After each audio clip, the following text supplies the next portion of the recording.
Hey everyone, this is Dr. Casey Johnson. Thank you so much for taking time to listen to the Unlock Wellness podcast. I know you're going to love today's episode with Pat McAuley. Pat is doing some amazing work, so I'm excited to have him on to share a story with you guys.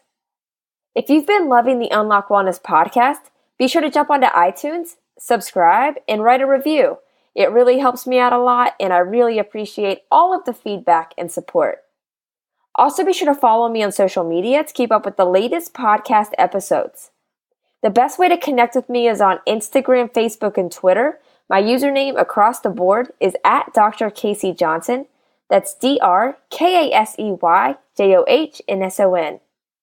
You can also check out my website at drkaseyjohnson.com. It has all of the past podcast episodes and more information about each guest under the Listen tab. While you're on my site, also be sure to check out the Shop tab, where you can check out my first book of my Healthy Children's Book series and learn about the Unlock Wellness Project, which supplies a wellness bag to a child in need for each book purchased. Thank you again for listening. I hope this episode leaves you feeling inspired to start making positive changes to your health. Now it's time for today's episode. I hope you love my conversation with Pat McAuley.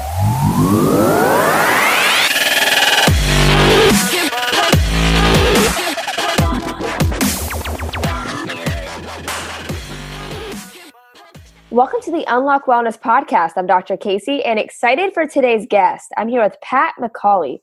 And Pat is host of the podcast Eat Green, Make Green, and it's just doing some really positive work. He's currently creating a plant-based beer hall and cafe called Rewild, and it's just dedicated to helping this lifestyle become the norm. So I'm just excited to have Pat on to talk about his journey with you guys, and just excited for him to share a story. So Pat, thank you so much for taking time to come on. I'm excited to have you. Yeah, totally. I'm excited to be here, and it's nice to chat with a fellow health / plant-based podcaster. Absolutely. I have every once in a while I have podcasters on, and they're always like, yeah, it's so different being on the other side of the mic, right? It is refreshing though, for a change. For sure. But yeah, no, Pat, we'll jump into your backstory, to kind of like just walk us through what your health and wellness look like at a younger age and like where you're from. And just kind of walk us through just how that's really evolved over time for you. Yeah, sure. So I grew up south of Boston, about 20 miles south of Boston, in a town called Hingham, Massachusetts. And yeah, I was one of 8 kids. So we were, Irish Catholic American family, and both due to the sheer numbers and just, the norm back then. I very much grew up like, anybody else on meat and potatoes and, all kinds of the usual standard American diet type of stuff. And I was always very active growing up. I was playing sports or multiple sports all year round. And I didn't really start thinking too much about diet. I should say before I get into when I did start thinking about diet, since I was probably 3 or 4 years old, I had, some normal, quote unquote, normal health issues like asthma and pretty bad allergies and just a few sort of common things wrong with my body that I never really questioned. I was always given like antibiotics all the time, that kind of thing. When I was 3 years old, I had something called Nephrotic Syndrome, which I think it's either your kidney, or I think it's your kidney is unable to process protein. And I was just carpet bombed for like 2 years with antibiotics. So I had that. I had allergies. I had bad asthma. Always carrying an inhaler to football practice and things like that. And that was kind of my norm. I never really questioned how food could impact that.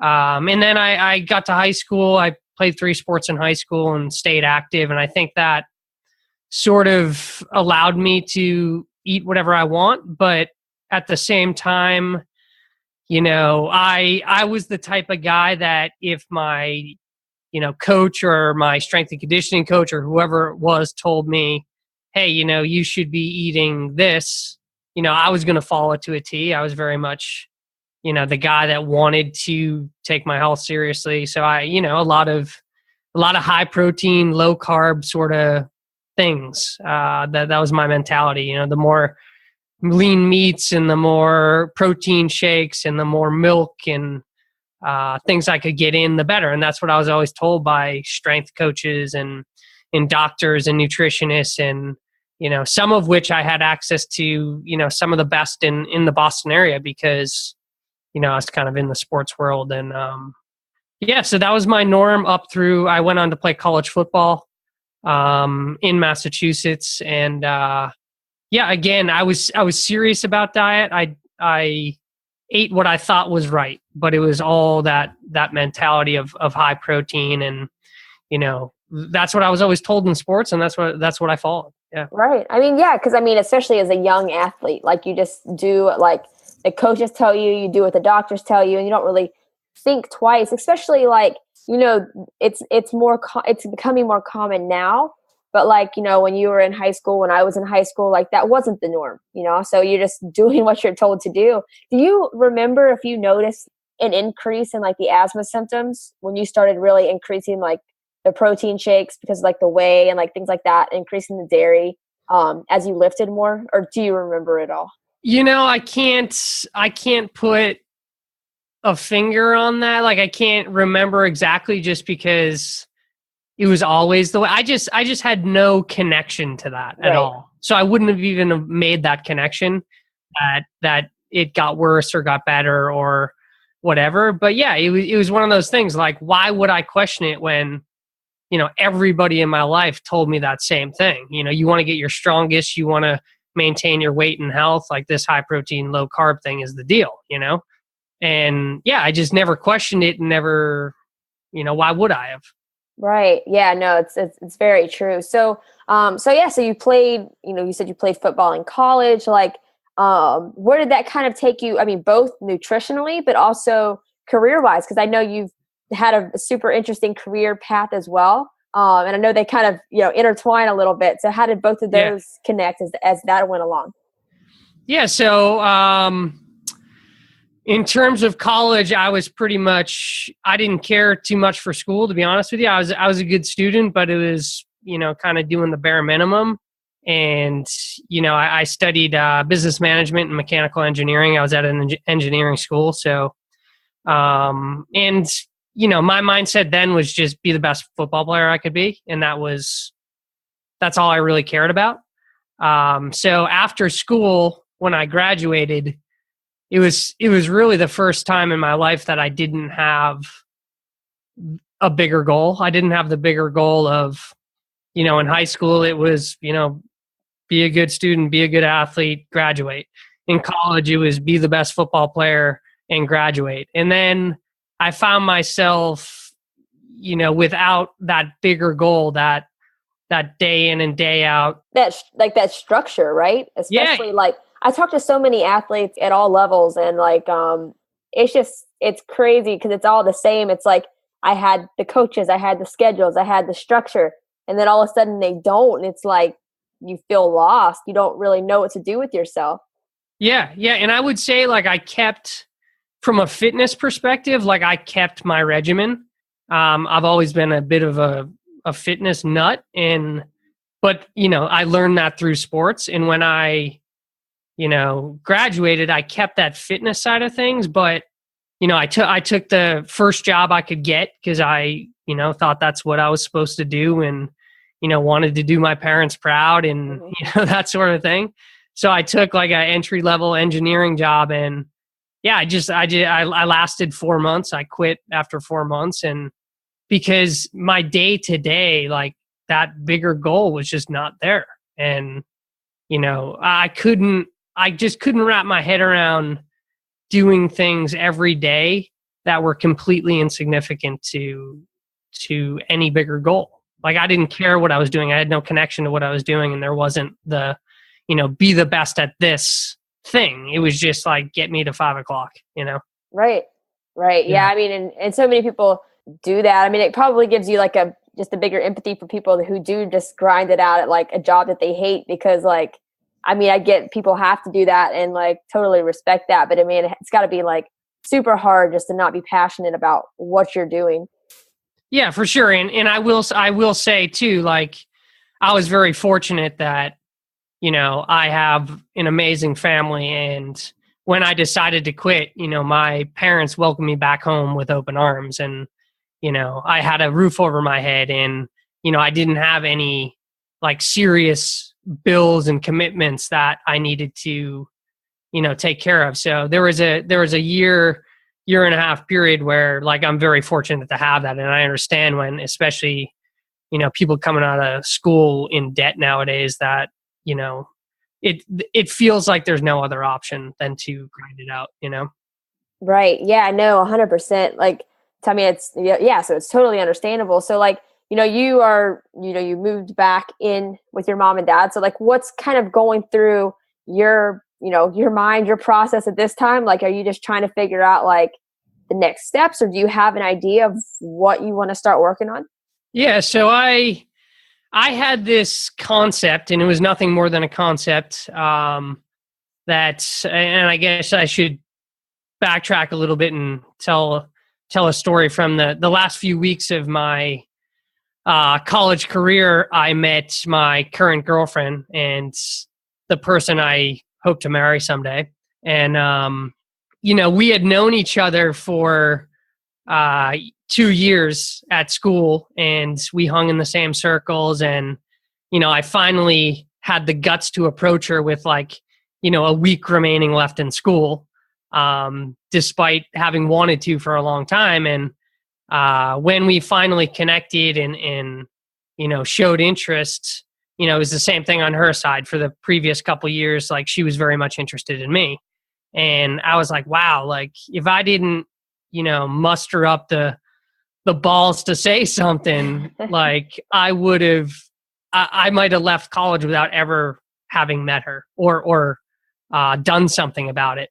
And I came up with this concept for a dating app of, basically a hyper local version of a Tinder, or kind of what was out at the time, and trying to solve the problem of that misconnection of breaking the ice with people that you can physically see in your day to day. So whether that be from a college campus standpoint, whether that be you're sitting in class and, you're interested in somebody in your class, or, you're at the campus center, or you're, on the train, or wherever you are, that you should be able to find out if, the person across the room that you can see there is interested in you, and break the ice via this app.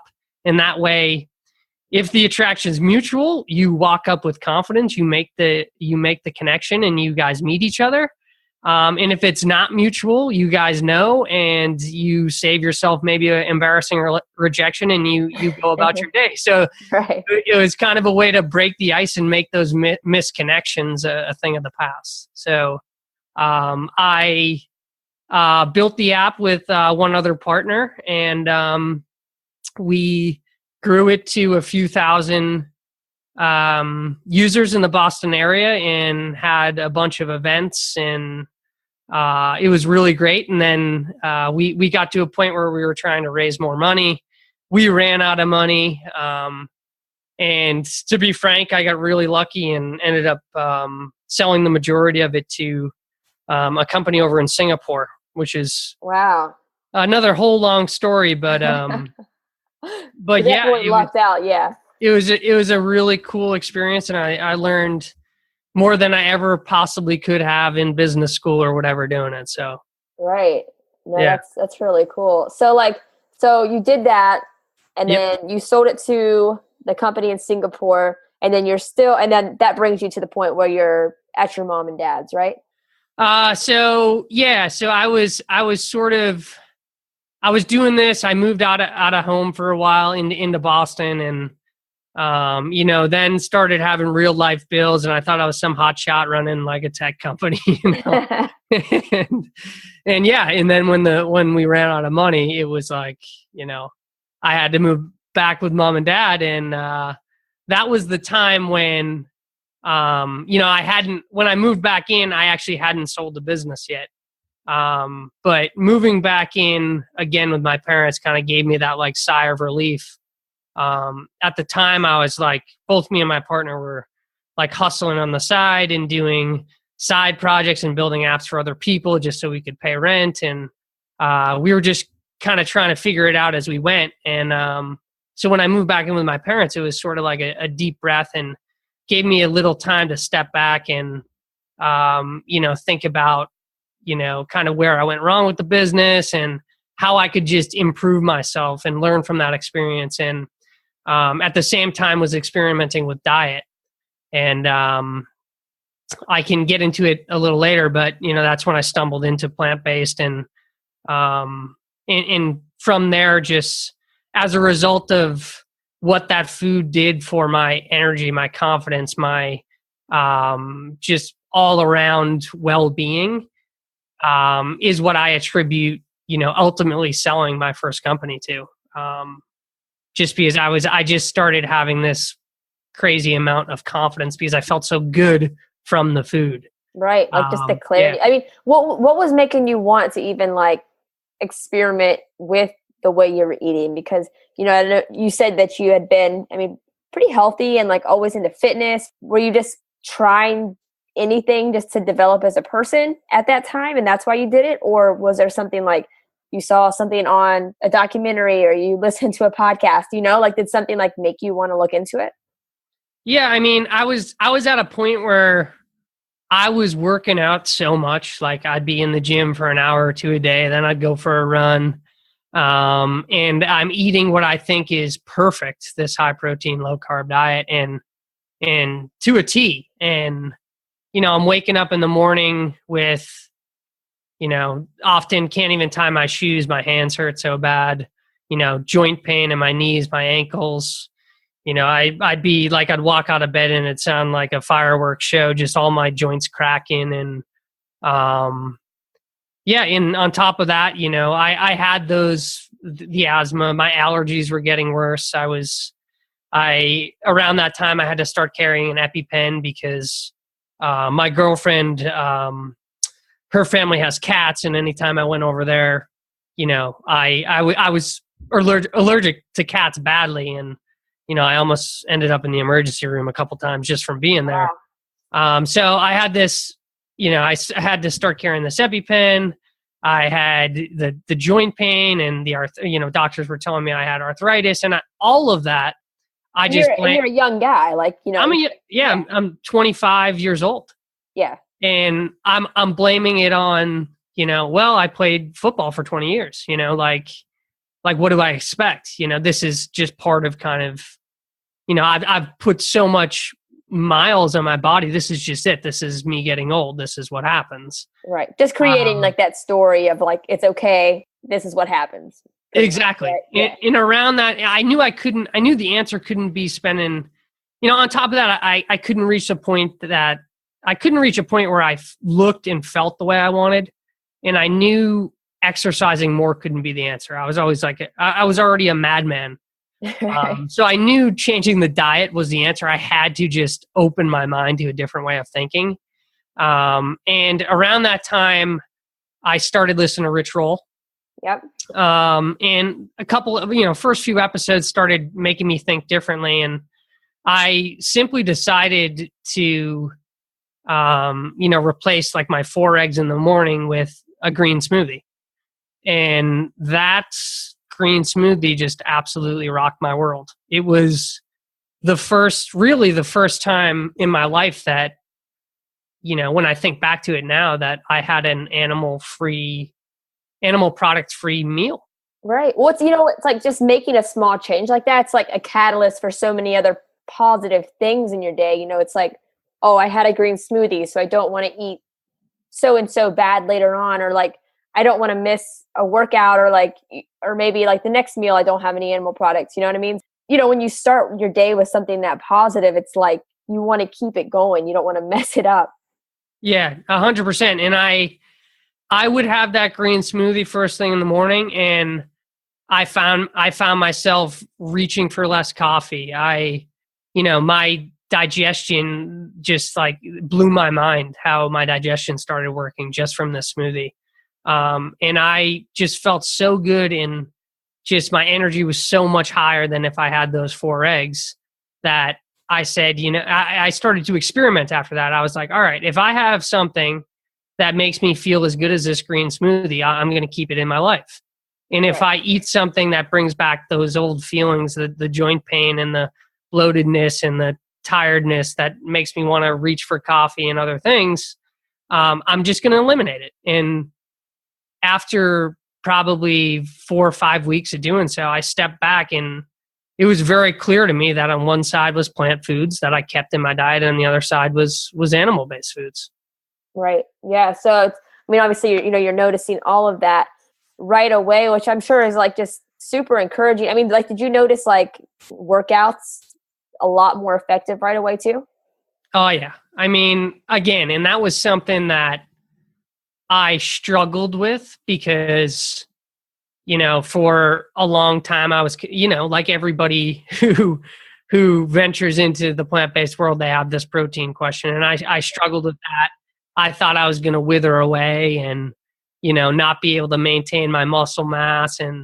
But man, like I remember, I still have the pictures too of there's this, it's probably, 5K. It's like 3.2 mile loop, where I grew up, by my parents' house. And I've run the loop probably 1,000 times in my life. And, a few days into this sort of green smoothie plant-based, adventure, I'm just shattering like my all-time best, run of this loop by like, a minute and a half. Like, it's awesome. Like craziness. And that, I was very out of touch with how food impacted my body, but I was very in touch with how food made me perform physically, if that makes sense. Yep. And that just blew my mind. And then, to then go into the gym and, feel better and feel stronger and feel that something I noticed was I felt I just had so much more control over my core, doing ab exercises and things like that, I had, in whether that's a digestion thing, just kind of like cleaning out your body or whatever. But yeah, everything got better. It just blew my mind. Yeah. That's awesome. No, I love that. And because you saw all of those positive changes so quickly, was that kind of what fueled, like you knew in your mind, this is the kind of business that you need to be in, however that may look, it just felt right? Yeah, for sure. So after that, after my app, I went and I co-founded a brewery. I got into the craft beer business. And this is when all this started happening, when I really started to go all in on the plant-based. And yeah, and to kind of segue 6 months ahead of kind of that first green smoothie, 6 months later, all of those issues I had since I was 3 years old was gone. The asthma, I no longer needed an inhaler. The EpiPen, I can literally go to my girlfriend's house and hold a cat now, Sleep with all the cats. It's crazy. Like, right. 4 years ago, I would be in the emergency room. That's cool. And so the cats was really the last straw when I started noticing like, wow, like I'm not, my airways aren't closing up. I'm not getting the sniffles.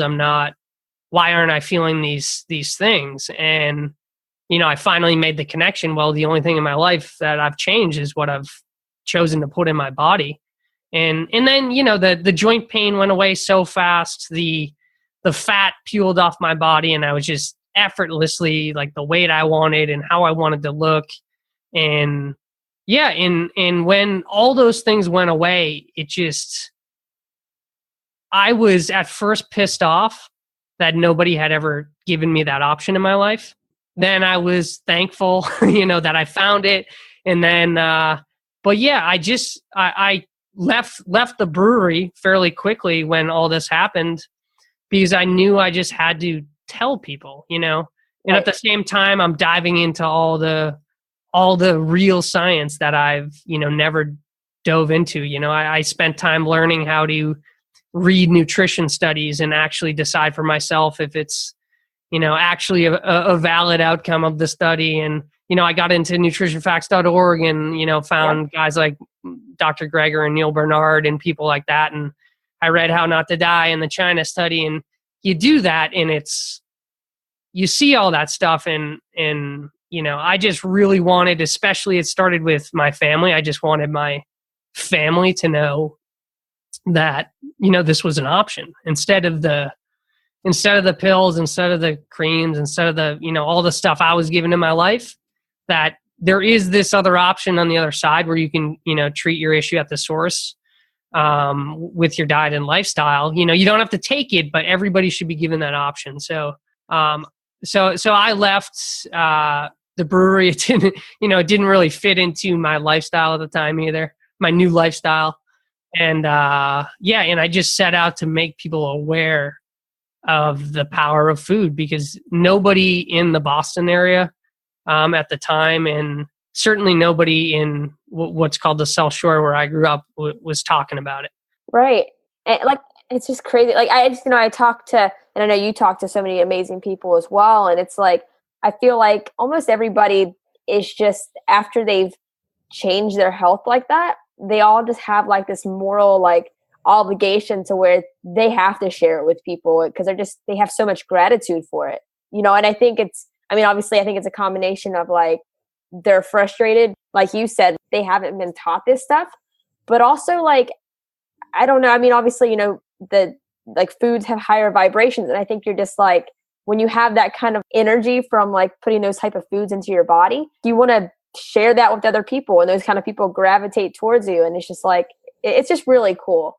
It is, for sure. And I agree with the energies and all that stuff. I can't even describe it. Even things that I never expected, wanting to, I find myself weirdly wanting to be in nature more now. And just things that when you start eating what I believe is more in line with what humans are meant to eat, you kind of develop these new desires to, go for a walk in the woods versus walking in the city, and just more respect for, the earth in a really weird way. Yeah.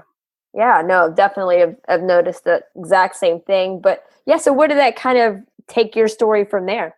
Yeah, so I started when I left the brewery, and I decided to start a podcast, and I wanted to just share people's stories like my own that had experienced, amazing health transformations from, going plant-based or going vegan. And the problem was I literally did not know a single, I did have one friend that was sort of, following, we sorted together kind of, got into plant-based and, got into Rich Roll at the same time. And so I did have one friend who was living mostly vegan, but outside of that, I didn't know anybody. So both, selfishly for a podcast episode, and also because, again, back to that desire to tell family and friends about this, I, coerced my mom into, going plant-based for 6 weeks. And I literally spent 6 weeks with her. We, ate every meal together. We walked a few miles every day together. And, she, after the 6 weeks, she had been on some sort of stomach digestive sort of aid pill. She had calcium pills she was taking. She was low in vitamin D and stuff like that. And, all of that. What was really cool too is she had just had a checkup prior to us doing the 6 weeks. And then she went back and got her blood work done again after the 6 weeks to kind of see. And, the doctor was like, well, you don't need these pills anymore. And she, awesome. All her blood work normalized. And even things if people want to check out my mom's story, it's the very first episode I ever did. And one of the craziest things she experienced was hair on her face and certain parts of her body went away, hair in places women don't want it. And maybe that's hormone maybe that's hormone related or whatever. But so she was a pretty quick convert, and that's how it started. And then from there, I interviewed my friend, and then, from there, it kind of just cycled out. I committed to one episode a week and started doing the podcast. And on the side too, I was like, all right, I need to start, bringing in some money. But at the same time, like I want to help people with what I'm doing now. And so I started, after I worked with my mom, a couple of her friends reached out and they wanted to give it a try. So I sort of became this like health coach all of a sudden, and just helped people like, real basic stuff, go shopping and, show them how to buy more plant-based, groceries and how to cook. And what really got frustrating for me was that no matter how much information I gave people, how much I held their hand, how much I showed them how to cook, all these things, and gave them and made them watch the documentaries and gave them even the environmental and the other aspects of the diet. I was determined to do whatever information I could give somebody to make them eat plant-based for their health. I was going to give them. And it just frustrated me no matter how much information and support I gave them. At the end of the day, if it wasn't convenient for them, they weren't going to stick with it. Right. It is frustrating. And like, I think everybody that makes that switch kind of goes through phases of like, they're so excited that they can almost be like preachy. And I think like everybody does that, right? Kind of comes out too strong. And then like, you have to kind of like, I literally think everybody has said that they had that phase to where like they try to convert everybody, but it's just, it's hard, but you just have to be like respectful of everybody's journey, because like, if you would have talked to yourself a few years prior, like you probably would have said those same things like, oh, I could never give up this or that or cheese, or, you know what I mean? So it's just respecting where that person's at. But sometimes it's really hard when like how much it can really, really help. Yeah, for sure. And I totally came out hot. But I will say like I came out hot from a health perspective. Yeah. And I was really like, I just wanted the best for my friends and family. Like that's really what it comes down to. And I wanted the people in my life to experience the level of health and feel good and what I was experiencing, and that's where it came from. And yeah, I totally came out hot because the whole thing blew my mind. And it's just, when you become aware of it, it just rocks you because you start seeing everything in a different way. And you see, when your friends order, something when they're out to dinner, and then, the next day they're talking about, they got to get back in the gym, and and it's just, you just start seeing things differently. And it's just like, if you just started with the plants in your diet, all that other stuff will come, then you'll have the energy, then you'll want to go out for a walk, then you want to go to the gym, Right. So I just see food as the gateway, and to just all the other things that come with health and fitness. And definitely, I just wanted that for people.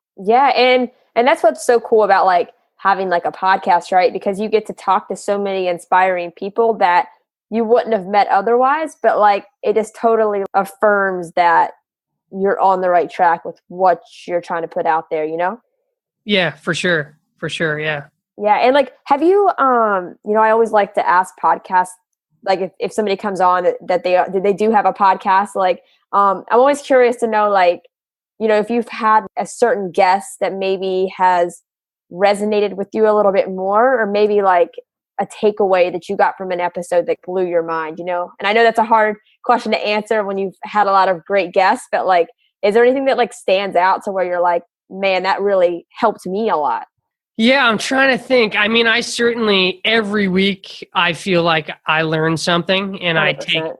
I take a different perspective like back. And honestly, the podcast for me has, again, it comes from a place of just making people aware of this, but it also is just incredibly fulfilling and improves my own life in a big way. But I can't think of like some one sort of snippet of information, but I certainly, one of the most knowledgeable people that I've had on my podcast that, you wouldn't think he has the level of knowledge he has, but it's this guy that lives in the Boston area named Dave O'Brien, and he has kind of been a leader around here in the plant-based world, and he just has a great story. He was a blue-collar roofer for 30 years,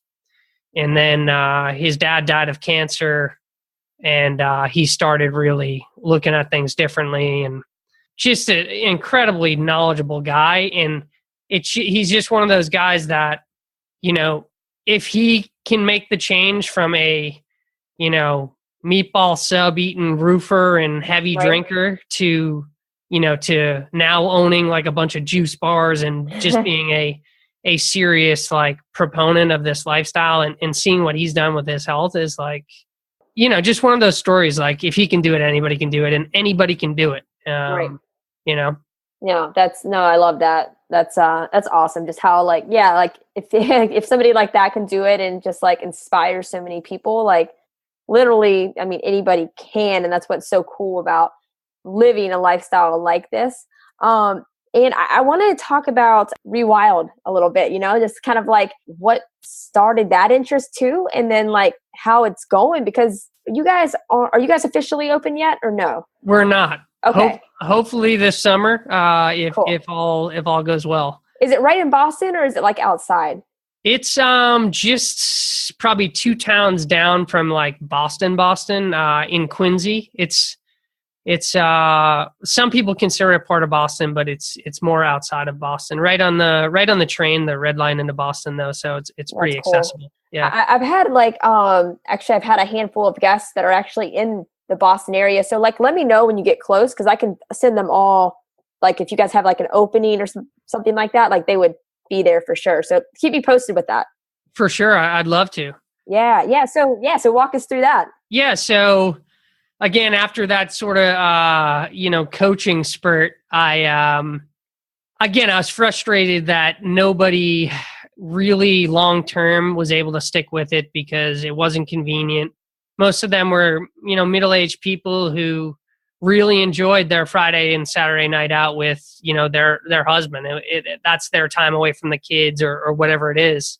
And around here, there's no social place that you can eat plant-based. In Boston, you basically have, juice bars. Then you have fast casual places like By Chloe, and Clover is a vegetarian chain here. And they're all kind of go in, order at the counter, eat your food, leave. Or you have sort of north and northwest of Boston in like Somerville and Cambridge, you have sort of the hole in the wall, mom and pop kind of date night plant-based options. Mm-hmm. And very few plant-based options in general in Boston. And, there isn't a middle ground of like me as a craft beer lover and as somebody who is young and occasionally wants to go out with my girlfriend and be in a social setting. There's nowhere in the state of Massachusetts that you can go have a few beers or kombucha if you want, or whatever, and hang out, listen to a band, and choose from 100% plant-based menu. Right. Because you want it to feel like normal. Like that's... Yeah, like the average Bostonian, the average dude can go in there. Right. And order a pizza or order a burger and have a couple beers. Or if you're there with like a non-vegan person, like you can still feel like good, Exactly, yeah. And the whole idea behind it is to make plant-based dining approachable. Make it feel for whether you eat that way or not, make it, it's just a style of restaurant is how I look at it. If you want Asian food, you go to an Asian restaurant. If you want, whatever, it's just a style restaurant. It's not, our menu is going to reflect kind of just approachability, and, anybody can walk in there and, not feel like they're walking into like a health food store and kind of feel like they don't belong in a way, which I know a lot of people have that feeling when they go to a vegan restaurant or sort of a health conscious place. Right. Just a place for normal people to go, have fun, listen to awesome bands, drink the best local beer and kombucha around, and enjoy themselves. No, I love that. So yeah, just trying to put the social into plant-based dining in Boston, which is, we're very much behind LA and New York and Miami and Vancouver, But that's cool though, because I mean, it is going to help change like the culture of that in your city. And especially with like, you guys have so much going on right now. I'm sure that the city is crazy with, the Celtics right now, are making their run. So, it's just cool when you like have a city with that much buzz, and then you can add something in just to, just increase that culture. Because I mean, I think people are really going to love it once they, they realize like what it's all about. Yeah, I agree. And in on top of that, you're mentioning the Celtics. Like, I think we're the only major city in the U.S. where, our three top athletes, football, basketball, and hockey, Zdeno Chara, Kyrie Irving, and Tom Brady are all plant-based. Yeah. So people are very much familiar with it. You get like the jokes of like, eating like Brady around here a lot and things like that. But people are very much aware of it, Yeah. No, I love that. So like what's been the biggest struggle so far getting that up and running? Because I'm sure there's so many obstacles that you guys have to deal with. Yeah, I think just off the bat was just finding the right space, and finding a landlord that was flexible, and the fact that this is a very new concept, and just finding somebody that supports bringing something very new to the area. Yeah. And just finding the right fit there. And on top of that, just from a business perspective, making sure that finding the right person that, understands that, look, I don't want to be stuck in a 10-year lease and be on the hook for, $1 million over 10 years if something happens. So it's just finding the right landlord, and finding the right space that makes sense and works. And, we were able to do that. It took a long time, but in the end, it'll pay off. And outside of that, a restaurant's a tough business in general. I experienced it somewhat in the craft beer space, and it's just a tough, nonstop business. And I know we're going to run into all kinds of challenges as we get closer to opening. But it's part of the fun, right? Like, 'cause I mean, you're just going to continue to learn, and I feel like your experiences up until this point have really led you to that. I mean, tech space, I mean, every company has to be a media company now because, you have to be to get a reach online and to really increase that crowd. And then also like, I mean, you worked with the brewery and like you've had this business experience.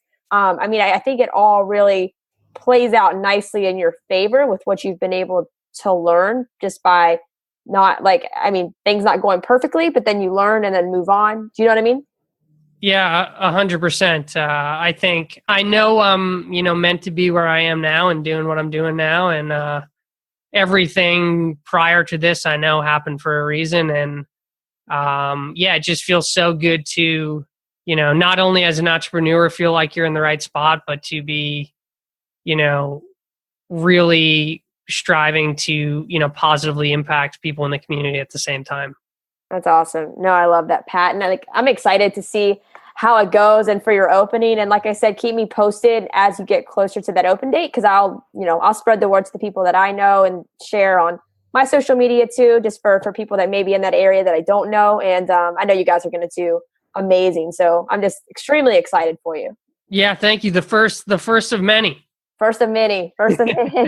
Yeah. So I know obviously you have so much going on, but like, is there anything else that we didn't talk about that maybe you're working on in the future that you want to just put out there and share with people? I definitely want to get into packaged foods. Raw, organic, plant-based packaged foods. And I liked what you said about being a media company. And I think the more you take that approach with any business, the better off you are today. So I'd like to get into packaged plant-based foods as well, and in a way that again normalizes it, makes it cool, makes it approachable and fun to live the lifestyle. Yeah.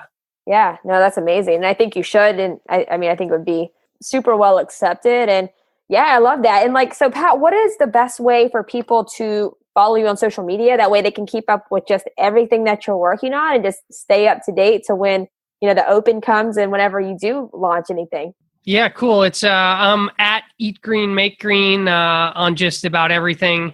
Instagram's probably the place I spend most time on. And then Eat Rewild is the restaurant. Again, Instagram. We have a website, eatrewild.com. My website's eatgreenmakegreen.com. And yeah, just like you, I'm posting podcasts and stories about people's transformation to plant-based for a variety of reasons, and new episode each week. And and I encourage people to shoot me a message with any questions or anything, regarding health or anything. Happy to connect with people. Awesome. Yeah, all of those links I'll put in the show notes. That way people can just go click and add you. And if you guys are listening, go give him a follow. Definitely jump on iTunes, give his podcast a subscribe, and just go check it out because he's talking to some really amazing people as well. And Pat, just a closing question that I ask every guest. But if you just had one piece of advice for the audience, maybe it's something that's been like your biggest takeaway through your journey so far. But if you just had one piece of advice to give, what would it be? Eat plants and the rest will follow. It's that simple. I really think the food is the gateway to everything else. Don't start with more hours in the gym. Don't start with meditation even. Don't start with changing what's on your plate. You don't have to go cold turkey. Just incorporate a green smoothie once a day or a 100% plant-based meal once a day. Start with food and all the other good things will come naturally after that. Absolutely. No, that's perfect, Pat. And just thank you so much for taking time to come on. Like I said, I'm excited just to watch your whole journey and keep up with your podcast. So just thank you so much for taking time to come on. Yeah, absolutely. Thank you, Casey. This was awesome. Thank you guys so much for listening to today's episode. I hope you loved my conversation with Pat. He's doing so much positive work, so be sure to give him a follow on social media to keep up with everything that he's been working on. You can find his social media links and podcast link that we talked about in the episode in the show notes, but you can also find them on my website as well at drkaseyjohnson.com. That's drkaseyjohnson.com. Click on the Listen tab. Then from there, you'll be able to see all of the past guests that have come on the Unlock Wellness podcast, read a little bit about each guest, and be able to click on their social media links, websites, all of that. So all of Pat's information can be found on my site as well. If you guys loved today's episode with Pat, be sure to jump onto iTunes, subscribe, and write a review. It really helps me out a lot, and I really appreciate all of the feedback and support. Thank you guys so much again for tuning into today's episode. I hope you loved it. I hope it inspires you. And most importantly, I hope you take action.